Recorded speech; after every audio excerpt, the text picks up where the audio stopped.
Well, welcome everyone.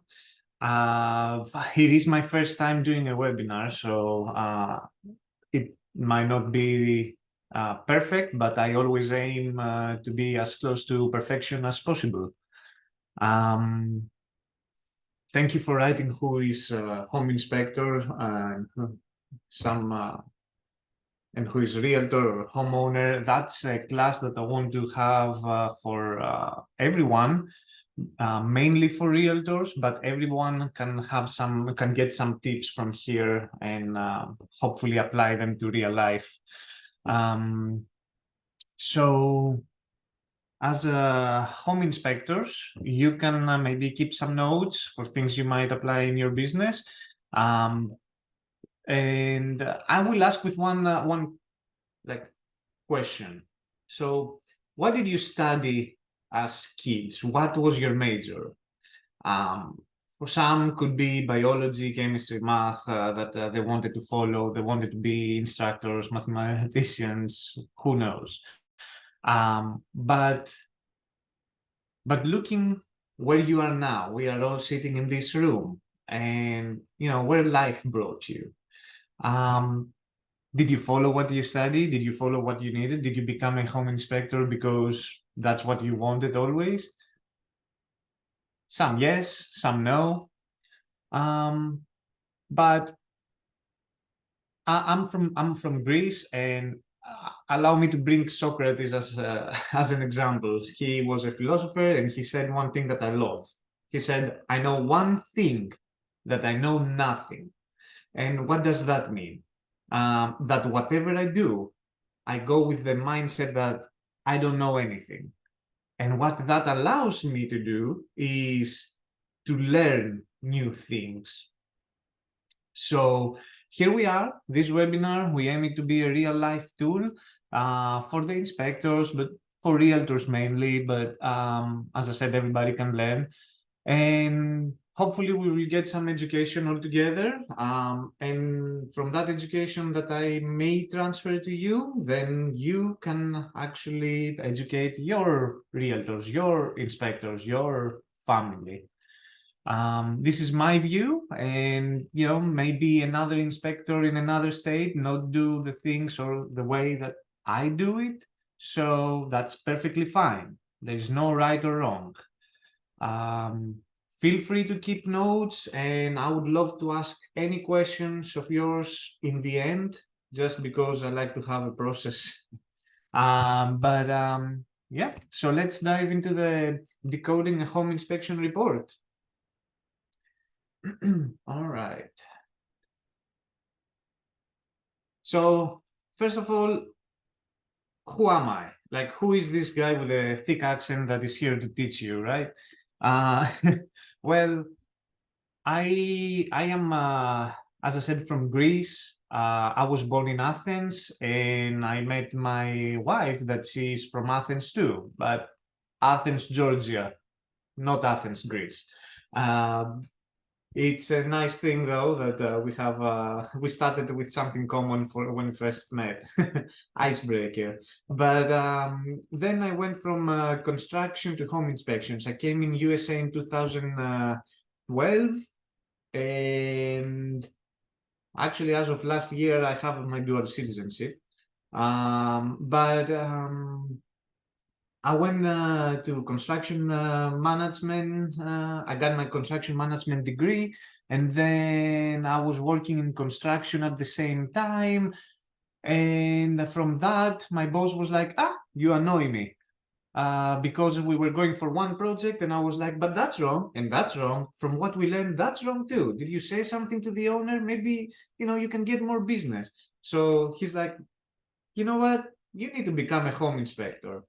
That's how I started. I was working under someone else, and after that, I opened my own Owl's Eye home inspections. So yeah, with all these, I have like 8.5 years of experience. And after that, I became a certified master inspector by InterNACHI. I really think that I owe a lot to InterNACHI because I learned everything. And the continuous education is perfect. For some, certified master inspector is just a title. I don't say it like something that you all have to be. For me, it actually, I saw that it shows some credibility to the realtors, to the owners that they call me and they want an inspection. And I say, hey, what it means, what that title means to you is that I have at least 1,000 inspections under my tool belt. That means I have some kind of experience, because let's be real, they see our face as inspectors only when we arrive to the property. Sometimes they see our website and they see who we are and how we look like. But other than that, they probably just call us and they say, okay, arrive that day, that time, and we'll see you there. So it's nice to give them some kind of backstory of who you are and why you are good for them. Keep that in mind.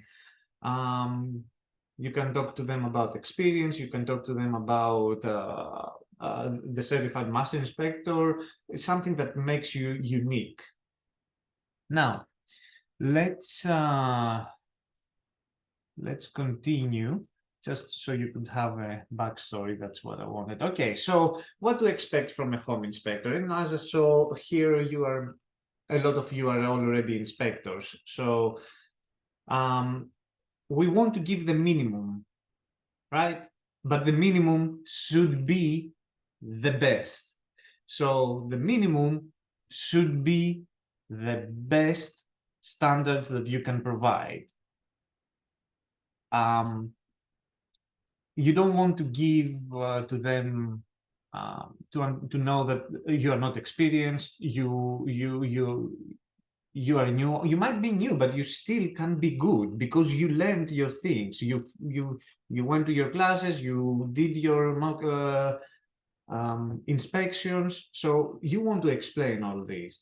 Now, as I said, this PowerPoint is mainly for the realtors. So I want to explain how do they find a great home inspector? How do they judge to see a home inspector if he's good, not?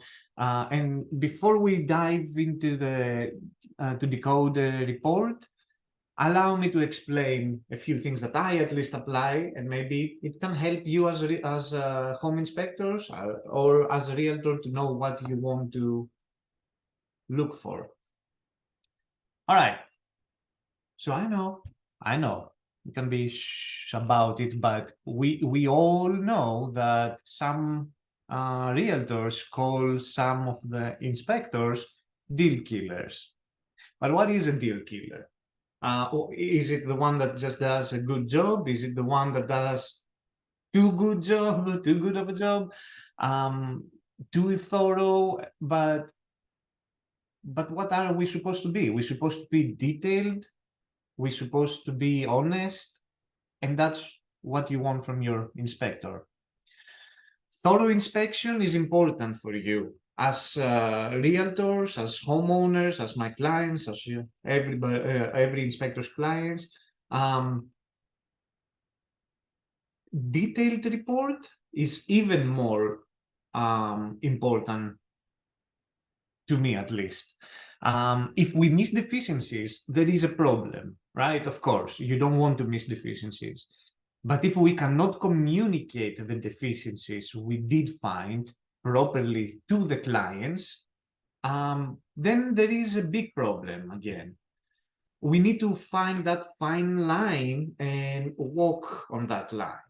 It can be the difference between like ignorance and knowledge, or not caring enough to mention something, or to be too scary with what we say. It's not only what you find, it's how you communicate that to your clients, realtors, everybody. So how do we do that? How do we walk to that fine line? Well, let's see. Two ways. We have the verbal and the written. You need to find out, is the things that the inspector can do well, and you know that, okay, this is a good inspector. Does he prepare the client on the phone? When the client first calls and says, hey, I want an inspection. Okay, well, this is what's included with my inspection, and this is what's not included. Information, that's very important. I also give 30 minutes on average after the inspection, and I explain to the client that is there my major findings, things that could be very important for his safety or his pocket. If they are not there, I might call them on the way to the office and be like, hey, I'm done with the inspection. Um, can can I tell you what I found? So things like that will make the realtors trust you. The realtors will be happy. The clients will be happy because they know what's going on. You keep them updated. And then you have the written. The written is, of course, the report. But is the report going to be delivered the same day? Did we say that in the beginning when we talk with the client? Is the report detailed? Like, do you have different sections? Do you not have different sections and just say, I will only report the major things? You know, I don't do that. I try to be detailed, to be honest. Some people like that, some people not. My clients so far are super happy. So, and key for those, by saying detailed in a report, I don't mean that you have to write an essay for every deficiency, but short sentences is a key. I don't see us really need a full paragraph until something is connected with something else. That interior wall with soil stain or discoloration, and what's going on? Should we check the exterior? Oh, we check the exterior. Is it a flashing? Is it something wrong? Then you might need to explain more. But that's the only time that I think you need to write more than 2 sentences. And again, that's what I believe. Now, let me give you a real life example. Someone called me, and he told me that he had an inspector, and that inspector reports that he reported that he found moisture in the basement, that he found all this efflorescence and discoloration, and all the levels of the moisture being excessive and things like that. Where did he go wrong? He didn't put any illustrations, no pictures, no videos, no nothing. The homeowner goes there, he doesn't see anything. He calls contractors, they don't see anything. So I wasn't there. I didn't go to see if there was an issue or not. But from that, I grabbed this, and I remember it now, that you have to have illustrations. You have to show and support what you say. It's visual, and it's easy for them to see and clarify what are you talking about. So communication, again, that's very important. Now, another factor is that you have to be unbiased, to give just the facts. And sometimes this means that you have to eliminate emotions. As sympathetic as we want to be to the client, because he might really want that house, but we might find an issue, then we might need to eliminate emotions and say, all right, so this is the problem, and this is what I have to report, and I understand your pain, but I can't do anything, because there will be one or two that will ask you, can you change what you write in the report, especially coming from realtors. It happened to me more than 2 times, but it happened to me. And the answer is no. We are there to observe and report. All right. Now, full service is another thing. The more you give to the realtors and the clients, the more happy they are and the more happy you are. But, you become your one-stop shop. Home inspection, radon test, sewer, mold, and air quality. All of these will help you show that you are there for your client no matter what. So the more you learn, the more you can apply in your business and the more business you will get. But also as realtors, you know that you found a great inspector, not only of how thorough he is and how detailed his report is, but how good can he do the whole services, how much can he provide to your client. So follow-up and availability. All right.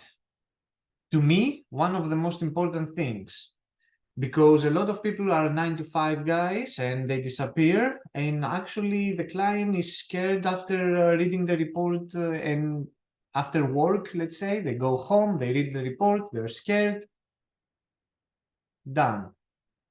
So I try to be 10, 11 o'clock. It's 10 minutes to send an answer and that's it. They go to sleep happy and everybody's happy. And last here for this list, it's not ethical to do work to the houses that you inspect. That's a big conversation. To me, it's not ethical. I cannot go and say, your plumbing is bad. It's 300 more and I can fix it. Except if you start having different companies with different, like you get into too much. But as a home inspector, as outside home inspections, I cannot come and do work.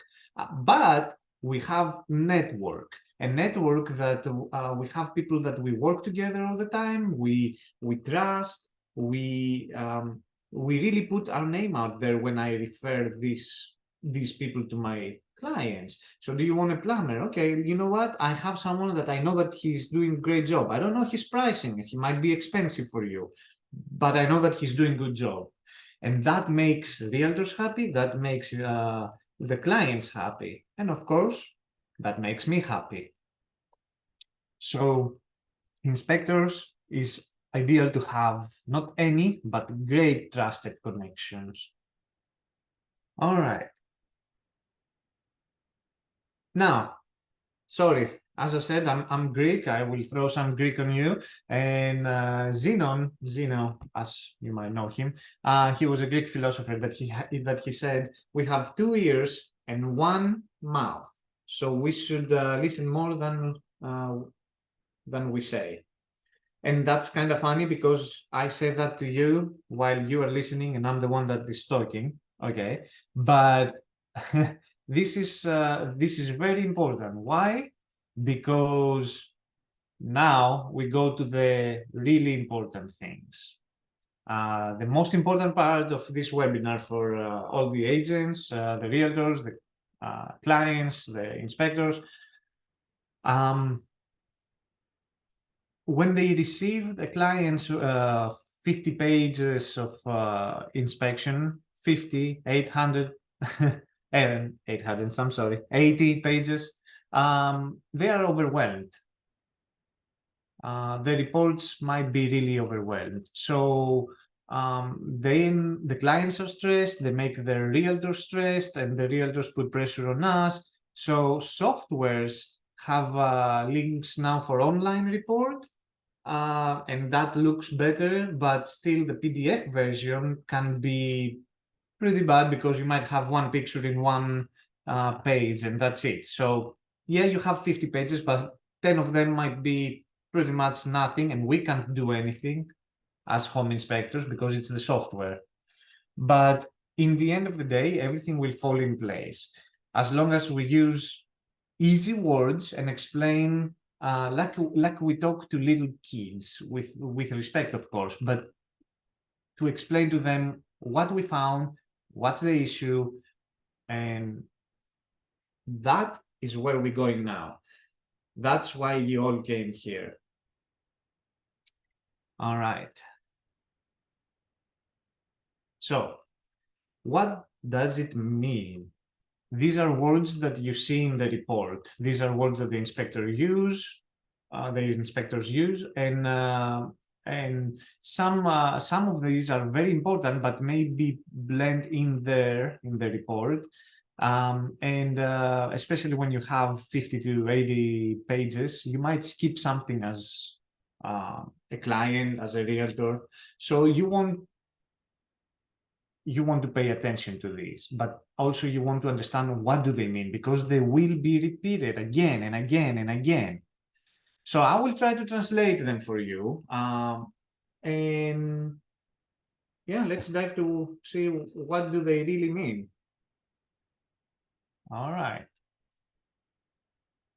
So let's say that that an inspector says there is adequate or inadequate insulation in the attic. What does that mean? It means that in the attic you might have enough or not enough insulation. Usually with the not enough might be a problem, and there is a recommendation. I recommend you to add some insulation. But the airflow in a closet, when the HVAC is in a closet, you might see that it doesn't have enough airflow. You can use that word. So as a realtor and as a client, that's what you want to read. Enough or not enough, pretty much. More is needed. Now,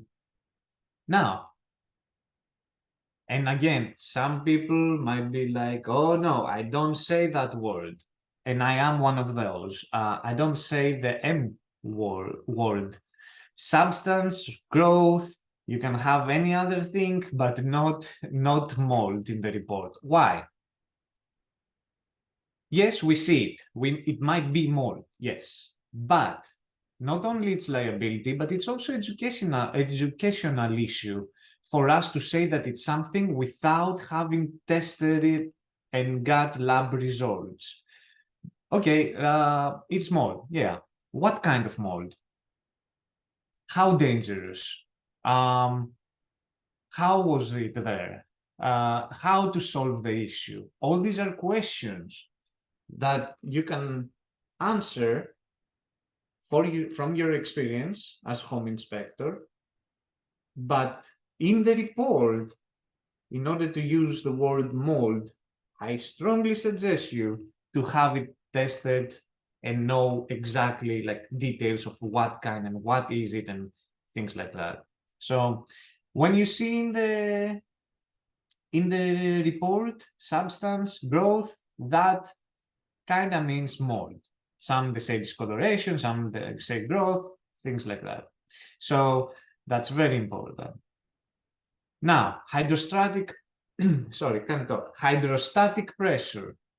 I don't have it. I don't usually use it in the report. If I do, I put it in parentheses because again, I try to talk to the clients as like little kids. I try to explain. If I say to them hydrostatic pressure, they will be like, okay, what's that? They're not professionals. They're there to just hire us and listen to us what we have to say. So I started to explain, that's when the soil pressure is on the foundation of your house, and that crack that we see there probably is connected to that. And once you start explaining, they're like, oh, okay. So save yourselves as home inspectors, and also as realtors. Now you can. I write in the report as like simple words of what the problem is and not the actual technical word. Saves time later for questions and also explains better. All right. This is a very important thing.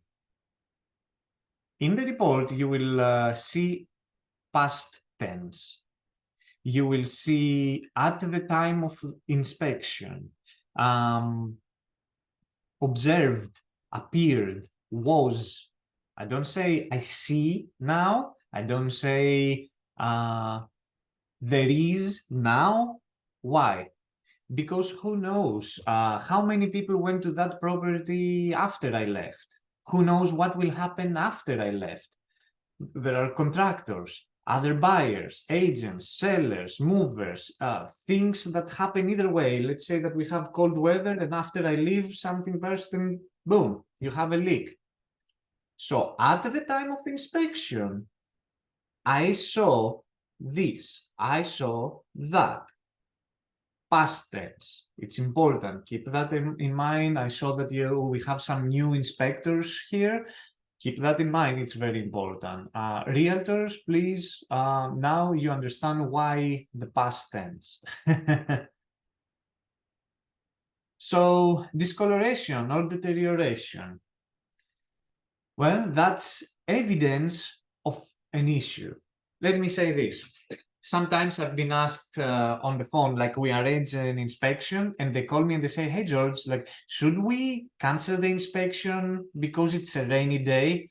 You won't be able to go to the roof to inspect it.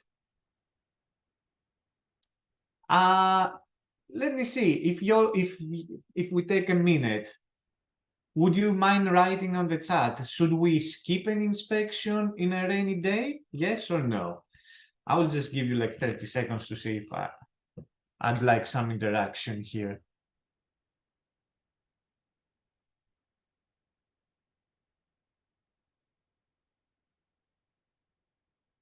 All right, there we are. See, you don't need me. Ah, we got a yes. No. All right. So, again, I guess that is not right or wrong, but keep that in mind. I will give you a different perspective. What Preston said, exactly. So, let's say that it's a sunny day and I go to the attic and I will see a stain. I will see a discoloration. I will put my moisture meter there. It's dry. What will I write in the report? I will go in the report and I will say, okay, hey, I saw that and I put my moisture meter and it's dry at time of the inspection, right? Okay, the next day, let's say, they will go to the house, starts raining, there is a leak. Let's take the other way around. Let's say that we go on a rainy day. It's true, I won't be able to walk on the roof. I won't be able to fly the drone. But what will I be able to see? Active leaks. If something is active, I will get it. I will catch it. And that's really important. I can go another day really quick and see if the singles, how they look from the outside. Like I don't have to have access to the house, right? I can arrange again and go on the top. But the main thing is that I went to the attic in a rainy day and I didn't find any leaks. In the report, I also would write that I did not inspect the shingles or the roof on the exterior because of the weather. High winds, snow, rain, all these count, okay? As long as we report it, we have to report everything that we inspect or we do not inspect and why we did not inspect it. So, discoloration, deterioration. It can be, as I said, evidence, or it can be something active that I see. Discoloration will be something like a stain, and deterioration would be something that it's broken, something that it's damaged, right? Thank you for participating in the chat. I like that. Now, suspect. I know a lot of inspectors will say now that suspect actually is not recommended for inspection reports, but in real life there is a point that you can actually use it. Now, why it's not allowed? Because usually you are there to, as we said, observe and report, not to suspect. You cannot imagine, you cannot assume things. But there is a point that only like with evidence of like 2+ points, you can make connections. Let's say, okay, let's say that inspection is like a puzzle that we put together all the pieces, right? So we go to inspect a wall and we see a stain, discoloration. Is it wet? Yes. Okay, why? What happened there? Is there a line in behind the drywall that runs and leaks? Is it on near the window and there is a flashing that is leaking? So you go to the interior, you check, click, okay. You go to the exterior, you check, click, okay. You go to the attic, might be at least here in Georgia we have them, the furnace up there in the attic. So maybe that's leaking and it goes in behind the drywall and you see the stain in one spot on the drywall, on the wall. So all these, you have to not just see one area, you have to see all the surrounding area and figure out where is it coming from. A lot of times you can, a lot of times you can't. And if I go in the interior wall and I say a stain, but on the exterior I see that it's missing the flashing or there is a gap, then I will put both in the report and I will say, I found this stain that it's wet and excessive moisture or so, or something. And then this is the view on the exterior. Suspect connection.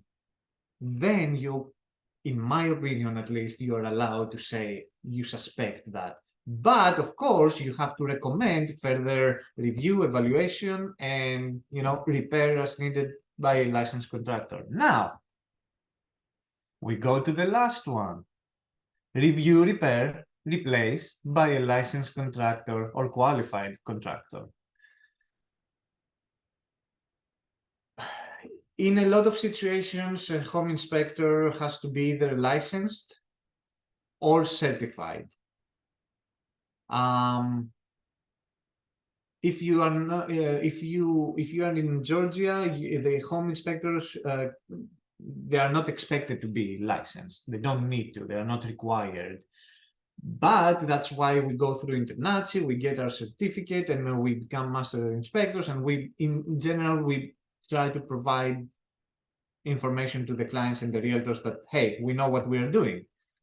Well, similar to that, I cannot suggest a handyman that he just knows things to go to repair something in a house that I inspect. I recommend a licensed contractor, I recommend a licensed roofer, a licensed plumber, someone that can support his repairs and have liability, and someone that he will not disappear after he repairs something and do a handyman job, meaning a non-professional job of, oh, it works, it works. That it's not technically correct, but practically it works. I don't like that. I want everything to be right. So these are the main things that you will see in a report. I know that I might skip some, but also we have limited time here. So these are the main things that you will see as a realtor in the report again and again. And especially when you use the same home inspector, it's good to know what exactly does he mean with what he says and what he writes. and make it easy for you and your client when they call you and they ask, hey, like, what does he mean there? So I will have a couple of things to say, a few more things to say, and then we will be done. But key sections of the report. Again, not all the inspectors around US will have the same categories. I think that most do, but keep in mind, we are not all in the same boat. We are not doing the same thing, and we do not use the same softwares either way. All right. I will start with the summary. In my report, the summary is listed last. But it's something that I recommend verbally to the realtor and to the client that uses me to read first. It's like a blurb, like a summary on the back of the book that explains the plot and makes you buy the book or not. That's what my summary is. By listing the summary last also motivates hopefully the clients to review the whole report until they reach the summary. But it's the most important things that I found. Now follow, because we have a few things here to say. First of all, my report goes as I go, like roof, exterior, interior, attic, and things like that. But then it splits to major, minor, and tips. The major are the most important issues, deficiencies, things that I see per inspector, per me, because the client might consider something else important. For example, I go to the crawl space and I find substance, growth. Yeah, that M word that we don't say, mold. Everywhere in the crawl space. Well, some will say, this is the house I want. I don't care. I will spend 10K, 10,000 extra to fix it. Some will walk away. They will be like, no, I don't deal with that. I have it in the summary. I have it in the major. I have it like, hey, this is a health issue. This is a problem. This is expensive too. For some, though, it's not. For some, they're like, no, I don't care. So again, the major are important issues per inspector. It's all in the eye of the beholder, and his pocket a lot of times. Now, minor things, I put them there because also it eliminates questions. I say, you see that patch, you see that dry stain in the kitchen ceiling? Well, I saw it too, and it's dry. I put my moisture meter, it's dry. Nothing to worry, but I want you to know that I saw it. It's there, it's in the report. Instead of them calling me when they move in and they say, hey, you didn't say anything about the patch. Is it a problem? Can you come back to see it? What's going on? Great communication is a key. And then you have the tips, that it's tips, for maintenance, some sealant caulking around windows, openings, things like that. And after the client purchases the house, they will know that, oh, okay, I can go to my report and see a list of things that I can do to maintain my house yearly. And I like to provide that to my clients. Takes more time, but when they leave that nice 5-star review, you know that you did the right thing. And last but not least, privacy. I talked earlier about the softwares, that all the inspectors might use different softwares. privacy is something very important to me, and it should be to you as a realtor, to you as an inspector, to you as a homeowner, seller, buyer, to everyone. How much an inspector cares about you as the client or the realtor, and the safety, and your safety is very important. How would you all feel here, for example, if I get the email or your login information and I sell them, or I give them to someone else that can use them to sell your stuff? That's exactly what's happening with a lot of softwares. They take the information that we type in, the client's email, name, phone number, sometimes even credit card stuff.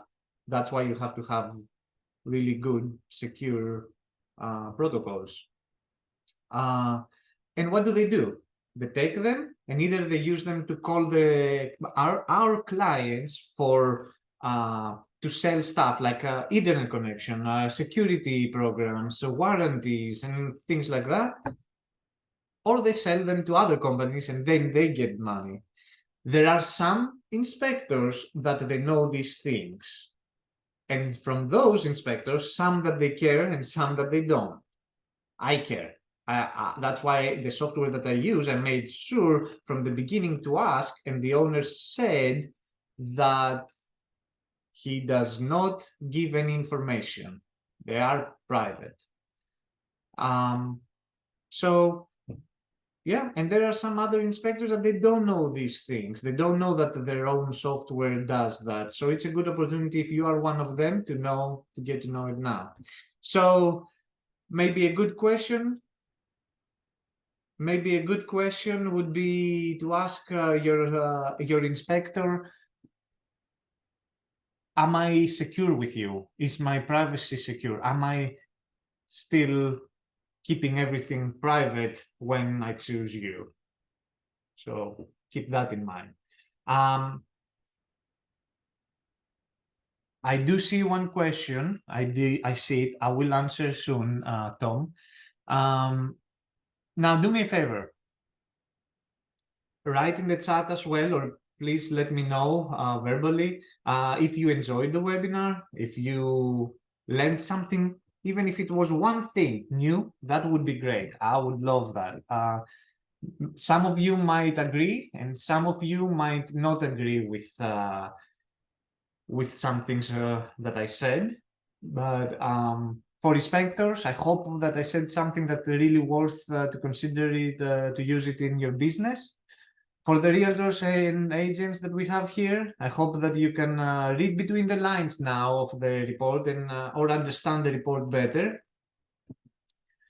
For the homeowners, buyers, sellers, I hope now that you understand how you can ask, what you can ask, and how you can choose a good inspector. And I hope you will read the whole report and understand better now. And this might not be all all written the same way from all the inspectors around USA again, but it's a good template to have for now. I would love to hear any questions. I think we have a few minutes to answer, and all right.